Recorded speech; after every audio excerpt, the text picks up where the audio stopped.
Do you want to unlock your hips and activate your glutes for the morning or workout ahead without any squats, lunges, or jumping? Me too. That's why I created this workout. This lower body hip opening routine is jam-packed with exercises to help warm up your hips, turn on those glutes, and get you ready for that workout or that day ahead. You ready to wake up your hips without any coffee? Then let's get started. All right, my timer is started and we're gonna start with a kneeling hip flexor rock.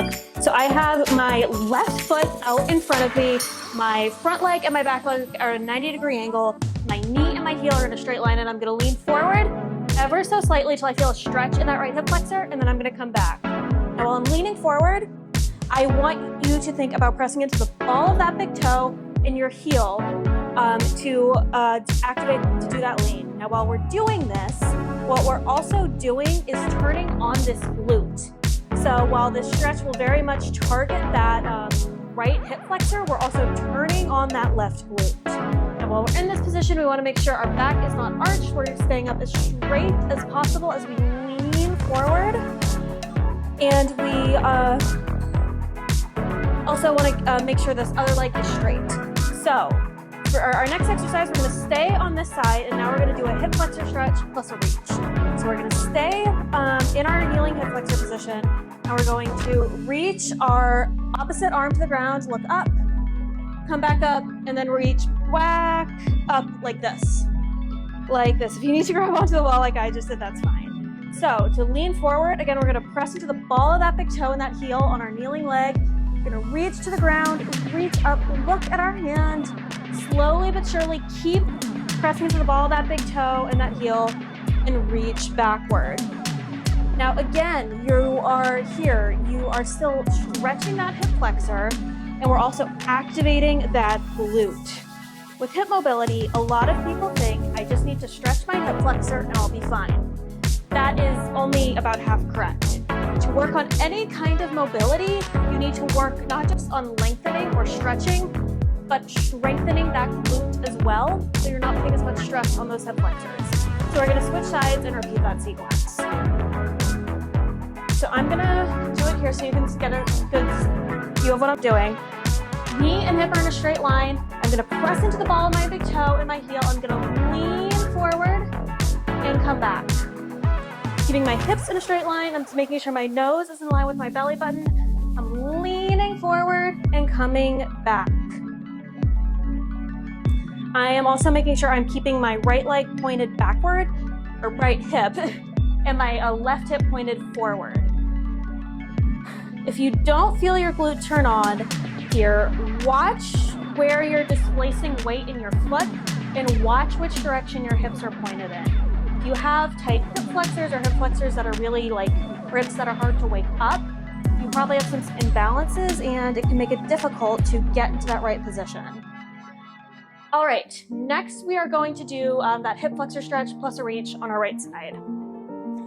So keeping my hips in a straight line, I'm still going to think about activating this glute on the right side, and as I lower down to lift up and back. So here we're also getting a little bit of a chest opener as well. Sometimes balance, because we're going up and down, can be a little bit tricky. If you ever need to hold on to something, that's okay. Going down and back up. If going down is too much for you and you have a yoga block or a book to stick under, that can also be good. Also just practicing getting down a little bit further. You know, you're not touching the ground, and getting back up is good. Another good modification is just to practice getting those arms over your head to help loosen up those shoulders as well as those hips. And for one more. All right, next we're going to do a kneeling adductor rock. So I'm going to stick my right leg out to the side, keep my hips in a straight line, and we're going to rock back. So when we're rocking back, we're gonna hinge from those hips.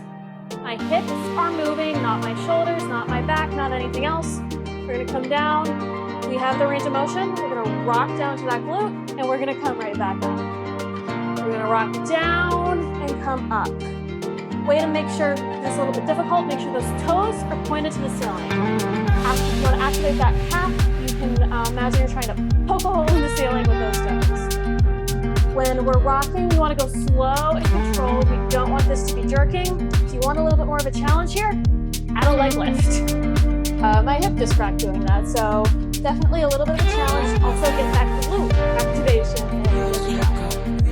All right, one more second. All right, we're gonna repeat that on our left side. So my left leg is pointed up. My left leg is out to the side. My toes are pointed up, and I'm moving from my hips. If you are doing a lower body workout, I guarantee you most of the motion is not going to come from your quad. It's not going to come from your calf. It's not going to come from your knee. It's going to come from your hips, and mastering this hip hinge and lowering using your hips rather than any other part of your body. So it will be critical. So if you're using this to try to do a bit of an extended warm up, practicing this hip hinge is one of the most important things you can do.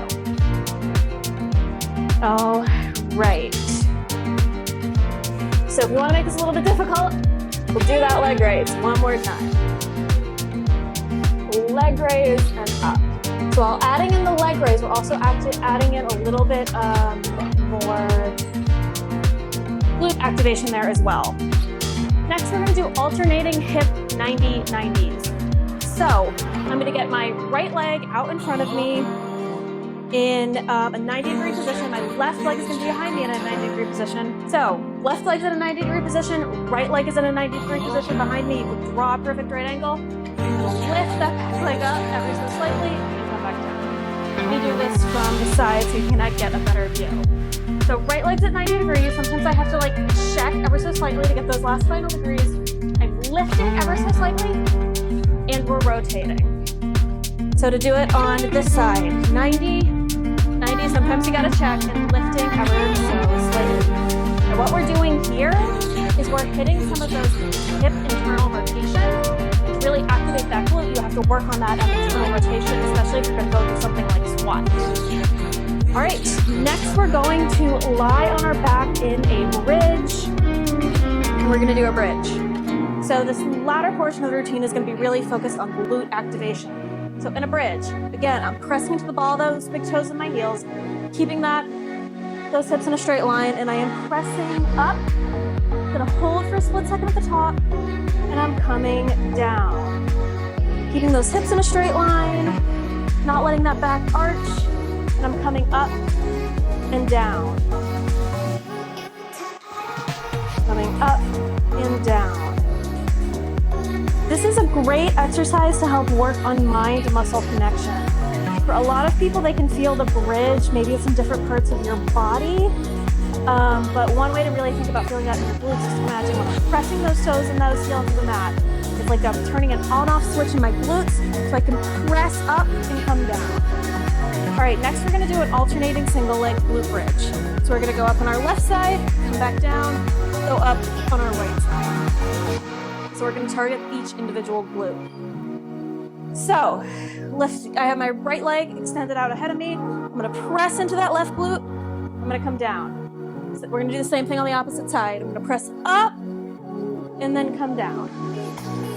Press up, hold, come down.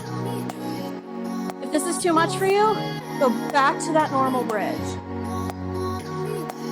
Now here we're alternating because we want to make sure we give each side some love.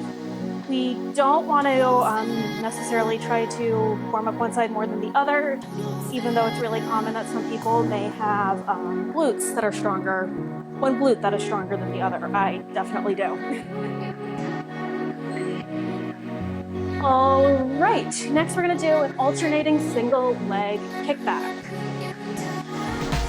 So we're going to be in our all fours position. So shoulders, wrists in a straight line, legs in a 90-degree angle. My spine is neutral, so I have a rounded arch. We're going to kick our left leg up and right leg up. We're going to alternate. Again, this is where we want to give each side the same amount of love. And when we go up and down. And while we're doing this motion, we're not kicking, we're not jerking. We're going to move slow and controlled. We're going to try to go the same pace on the way up and the way down. I am someone who really struggled with glute activation, like understanding what that meant. And one thing that really helped me unlock it was a lot of these body weight exercises, like this one where I had to go slow and controlled to learn that mind muscle connection and to learn that a glute exercise was not a lower back exercise. And really going slow, controlled, imagining like there was literally a light switch and I had to turn it on and go really slowly, really helped me unlock that. All right, next we're gonna do a fire hydrant on our left side. So all fours position, we are going to extend out through that right side. We're gonna keep our heel and our knee in a straight line at a 90-degree angle and come down. We're gonna go slow and controlled and come down. So when we're doing this, I almost take a split second. As somebody's turning that glute on, then I go through the range of motion slow and controlled. For movements like this one, there really isn't a benefit to doing it faster. You're not gonna burn more calories, your glutes aren't gonna work better, any of that. Sometimes in fitness we prioritize speed, but here we need to prioritize control and that mind-muscle connection. All right, we're already on our last exercise and we're gonna go do this on the opposite side. So same exact motion, we're gonna be in our all fours position. We are going to extend out. We're going to keep that heel and that knee in a straight line. Our spine is neutral. We're going to go slow and controlled and come back down. This exercise right here really targets that glute medius, which is essential for a lot of hip stability. If you know your knee might point inward, it's because this glute medius is weak, and exercises like this one can really help build strength in your glutes. And as you go slow and controlled and try to feel that side of that glute really turn on, you're building some good mind-muscle connection as well. You have to know what having glutes turns on feels like before you can really do lower body exercise. That was a 10-minute hip opening routine. That was a 10-minute hip opener and glute activation routine. If you know you have tight hips, you can use this as a warm-up. You can also use this as a standalone workout. I'm actually using this as active recovery for today. If you enjoyed this video and you want to see more like it, please remember to like, comment, and subscribe. That's one of the most important things you can do with the algorithm, and it's one of the most important things you can do to help a small channel like this one grow. Thank you so much for your time. Thank you so much for working out with me, and I'll see you next week.